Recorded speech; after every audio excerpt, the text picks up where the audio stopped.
ዛሬ በሐዋሳ ንፋስና በረዶ ቀላቅሎ በጣለው ከባድ ዝናብ ምክንያት ጉዳቶች እንደደረሱም ተገልጿል። ሰማዕት ቅዱስ ጊዮርጊስ አውጣነ በፓትርያርክና ከ10 በላይ ብፁዓን ሊቃነ ጳጳሳት ባሉበት ያረፈ አጽምን በእኩለ ሌሊት ቆፍረው አወጡ። እንደዚህ ያልጠበቅኩኝም ያገለገልኩበት ደብር ነው። እስራት መፍትሄ አይሆንም። ወንድሞቻችን ይፈቱ። እኛ ወጣቶችን አላሳሰርንም። ሰላም ውድ የተከበራችሁና የተወደዳችሁ የዲቤክ ዩቲዩብ ቻናል ቤተሰቦች እንደምን ቆያችሁ? በአዲስ ቪዲዮ ተመልሼ መጥቻለሁ። በዛሬው ቪዲዮ የምናየው ሰሞኑን ክረምት እንደመሆኑ መጠን በአንዳንድ ቦታዎች ላይ ኃይለኛ ዝናብና በጎንደር ደግሞ አንድ ያልተለመደ ክስተት ተከስቷል። በዚህም ዙሪያ በሰፊው እናያለን። በመጨረሻም ደግሞ ወሊሶ አንድ ቤተክርስቲያን ሊፈርስ ነው፣ ፈርሷል ኦልሬዲ። በዚህም ዙሪያ በሰፊው እናያለን። ስለዚህ ሁላችሁም እስከ መጨረሻው ድረስ ተከታተሉ።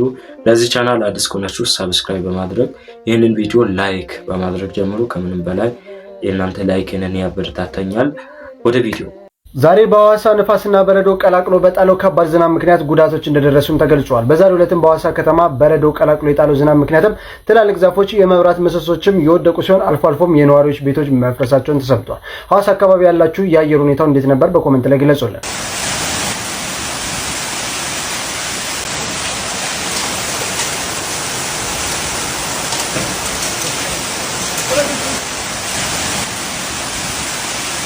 ቪዲዮ እንዳያችሁ ነው ይሄ የተከሰተው በሐዋሳ ላይ ነው።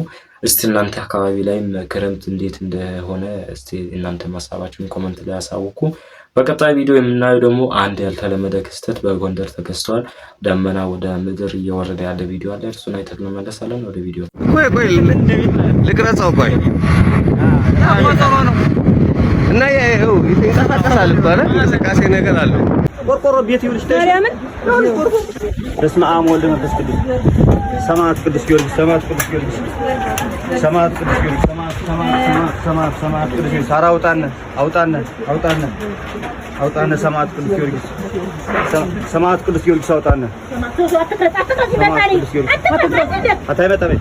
ሰማዕት ቅዱስ ሰላም ለጣዕመ ስምከ ከዚያን የነኖነ ዛረሳ ዘን ቅዱስ ጊዮርጊስ ዘተሰማይ ከመድነ በባህር ወበስተራዳን ተነስነኪያ ከተወከልኳነ ሰላም ለጣዕመ ስምከ ከዚያን የነኖነ ዛረሳ ዘን ቅዱስ ጊዮርጊስ ዘተሰማይ ከመድነ በባህር ወበስተራዳን ተነስነኪያ ከተወከልኳነ ሰላም ለጣዕመ ስምከ ዚያም የነን ወይኖ ዛረሳ ዘነ ቅዱስ ጊዮርጊስ ዘተሰማይ ከመድነ በባህር ወበስተራዳን ተነስነኪያ ከተወከልኳነ ሰላም ለጣዕመ እግዚኦ ማን ቤት ነው እንደዚህ ያለቀ አንተ አገር ተርፋ እንዴ? እግዚኦ ቆርቆሮ እንደዚህ ነው። እግዚኦ ቆርቆሮ ሰላም ለጣዕመ ስምከ ከዚያም የነን ወይኖ ዛረሳ ዘነ ቅዱስ ጊዮርጊስ ዘተሰማይ ከመድነ በባህር ወበስተራዳን ተነስነኪያ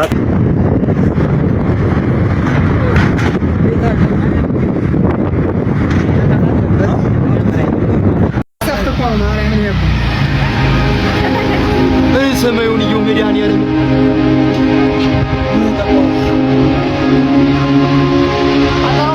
ቪዲዮ እንዳያችሁ ነው እንግዲህ ይሄ ክስተት ለመጀመሪያ ጊዜ ነው የተከሰተው። እስቲ እናንተ ሐሳባችሁን በኮሜንት ላይ አሳውቁ። ቀጣይ የምናየው ቪዲዮ በወሊሶ ላይ ምንድነው የተፈጠረው? እስቲ ቪዲዮ ላይ እንመለሳለን። ምን አወጣህ አንተ ለመሆኑ? ምንድነው ስራ? ምን ሰራህ? ከኛ መሰለ ህዝቡ ማወቅ አለበት ነው። አባ ሌላ ነገር ህዝቡ አውቋል። የት ነው ያወጣው ህዝቡ? ቤተ መቅደሱ ይፍረስ ወይስ አይፍረስ? እሱ ብቻ አይደለም። ወጣቶች እንታውቁት የሚያስፈልግ ታላቁ አባት ብፁዕ አቡነ ዲዮስቆሮስ ቅዱስ የተባሉ በፓትርያርክ ደረጃ አጽማቸው በክብር ያረፈው ሌላ ቦታ አይደለም፣ እዚህ ቤተ መቅደስ ውስጥ ነው። ምን እንደሆነ ልንገራችሁ። በፓትርያርክና ከ10 በላይ ብፁዓን ሊቃነ ጳጳሳት ባሉበት ያረፈ አጽምን በእኩለ ሌሊት ቆፍረው አወጡት።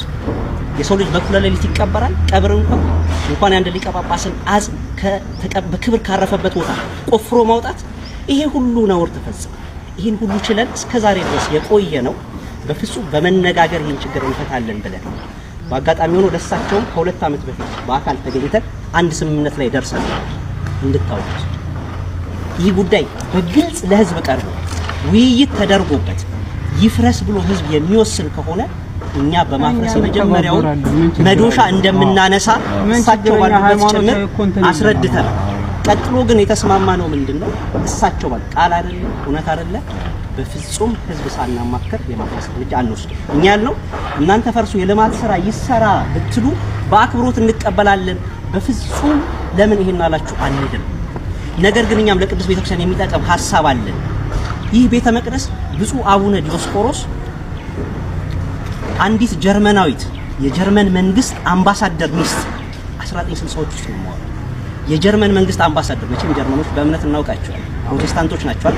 የጀርመን የአምባሳደሩን ሚስት አጥምቀው አድነዋት መርቼዲስ መኪና ሸለመቻቸው። እሳቸው ሁሌም ቤተክርስቲያን ማልማት ስለነበር አላማቸው ስጦታ አይደለ ሸጠው ማልማት ፈለጉ።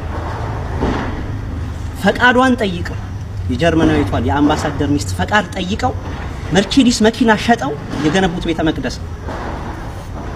እግዚአብሔር ይመስገን። ይሄ የአባታችን አሻራ ያረፈበት አሁን ለክርክር አይደለም። እኛ የምንለው ክርክር አይደለም። ብፁዕ አባታችን ሕያው አሻራቸው ያረፈበት ቤተ መቅደስ ነው። ቆሞ የቀደሱበት ቀድሰው ያቆረቡበት ከሁለትና ሶስት ፓትርያርኮች በላይ መንፈሳዊ አገልግሎት የሰጡበት እንኳን በኢትዮጵያ አይደለም። ብፁዕ አባታችን አቡነ ዲዮስቆሮስ አርበኛ ነበሩ። እንደ ታላቁ ብሔራዊ ጀግና እንደ ክቡር ደጃዝማች ገረሱ ለሀገራቸው ነጻነት የታገሉ በዚያ ምክንያት ብቻ እንኳን አይደለም ማፍረስ እጅ አንስቶ ማፍረስ አይደለም ቢፈርስ እንኳን ታጥሮ ሰማችሁ ቢፈርስ እንኳን ታጥሮ ብፁዕ አባታችን የገነቡት ሕያው ቅርስ እየተባለ ትውልድ ይጎርበኝ። ዛሬ እኛ እጅ ላይ የዲዮስቆሮስ ጉዳይ እኛ እጅ ላይ ወደቀና ለዚህ ደረሰ። ቤተክርስቲያን ስራ ምን አወጣህ አንተ ለመሆኑ? ምንድነው ስራ? ምን ሰራህ? ምን ሰራህ? ከኛ መሰለ አሁን ህዝቡ ማወቅ አለበት ነው አባ። ሌላ ነገር እንኳን ህዝቡ አውቋል። የት ነው ያወቀው ህዝቡ? ይሄን ያህል ሲገተር ምን ተደረገ? የት ነው ያወቀው ህዝቡ? ለህዝቡና ሳው ገብሪ እኛ ለህዝቡና ሳው ያውቃል። የት ነው ያወቀው ህዝቡ? አይደል እንደኛ ወሻወቀ። ቪዲዮ እንዳያችሁ ነው እንግዲህ በጣም ነው የሚያሳዝነው። እስቲ ቤተክርስቲያኑ እየፈረሰ ያለውን ቪዲዮ አይተን እንመለሳለን። ወደ ቪዲዮ በጣም ነው ያዘንኩት። ማርያምን በጣም እጅግ በጣም ማለት ነው። በቃ እኔ እንደዚህ አልጠበቅኩኝ። የሚያገለግልኩበት ደብር ነው።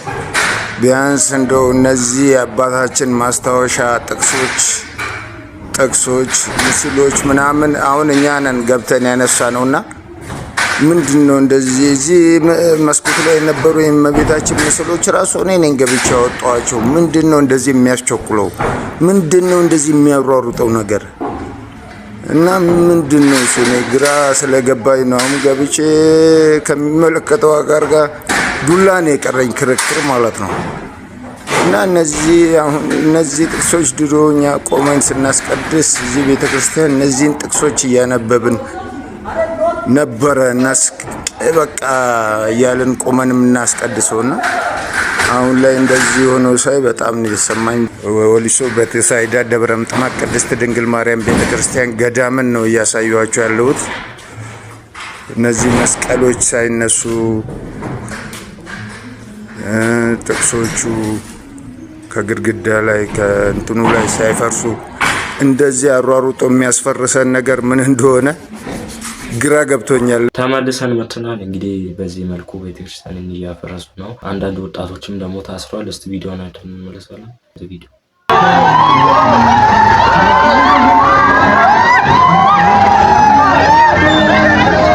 አስቸኳይ የድረሱልን ጥሪ በወሊሶ ማርያም ገዳም የሚገኘው በአቡነ ዲዮስቆሮስ የተገነባና በብዙ ምዕመናን ዘንድ ታሪካዊና መንፈሳዊ እሴት ያለው ቤተክርስቲያን ለመፍረስ እየተዘጋጀ መሆኑን በመግለጽ ህዝቡ እንዲያውቅና ጉዳዩ በግልጽ እንዲወያዩበት እንጠይቃለን። ዛሬ ከቅዳሴ በኋላ በሰላማዊ መንገድ ጉዳዩን ለመወያየት ብንሞክርም ከኛ ጋር የነበሩ አንዳንድ ወጣቶች በጸጥታ ኃይሎች ተወስደው ታስረዋል። በተጨማሪም ከኛ ጋር የነበረ አንድ ወንድማችን በትላንትናው ዕለት በቅጥረኞች ተደብድቧል። ይህ ጉዳይ በግልጽና በፍትሃዊ ሁኔታ እንዲጣራልን እንጠይቃለን። ጥያቄያችን የተወሰዱ ወጣቶች እንዲፈቱልን በቤተክርስቲያኑ ላይ ማንኛውም ውሳኔ ከመወሰኑ በፊት ህዝቡ በግልጽ እንዲወያይና እንዲሳተፍ እንፈልጋለን። ከዚህም በተጨማሪ በተፈጠሩ ክስተቶች ላይ ገለልተኛና ፍትሃዊ ምርመራ እንዲደረግ እንጠይቃለን። እባካችሁ ይህን መልእክት በማጋራት ድምጻችን እንዲሰማና ቤተክርስቲያናችን ከመፍረስ እናድናት። ቪዲዮ እንዳያችሁ እንግዲህ በጣም ነው የሚያሳዝነው። አንዳንድ ወጣቶችም እየታሰሩ ነው።